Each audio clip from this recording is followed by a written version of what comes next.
বাংলাদেশের ইতিহাসের সফলতম ক্রিকেটার সাকিব আল হাসান অবসরের ঘোষণা দিয়েছেন।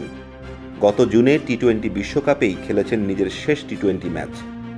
দক্ষিণ আফ্রিকার বিপক্ষে আগামী অক্টোবরে ঘরের মাঠে সিরিজ দিয়ে অবসর নেবেন টেস্ট থেকে। তবে ওয়ানডে খেলতে চান আগামী বছরের ফেব্রুয়ারিতে অনুষ্ঠেয় চ্যাম্পিয়ন্স ট্রফি পর্যন্ত।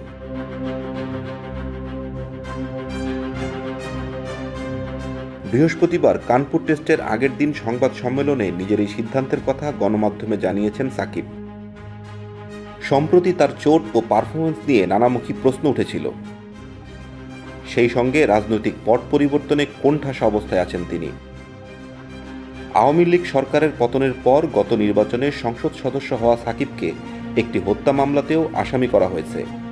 এছাড়া শেয়ার বাজার কারসাজির অভিযোগে তাকে সম্প্রতি 50 লাখ টাকা জরিমানা করা হয়েছে।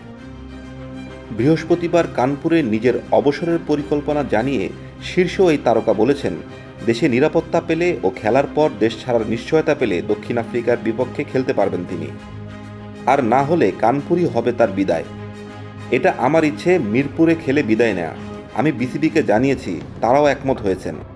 তারা যদি আমাকে নিরাপদে মিরপুরে খেলার সুযোগ দেন ও দেশ থেকে বাইরে যাওয়ার পরিস্থিতি করে দেন, তাহলে দক্ষিণ আফ্রিকার বিপক্ষে মিরপুর টেস্ট পর্যন্ত খেলতে চাই। এটা আমার ইচ্ছে। যদি সেটা করা সম্ভব না হয়, তাহলে কানপুর টেস্ট সম্ভবত আমার শেষ টেস্ট।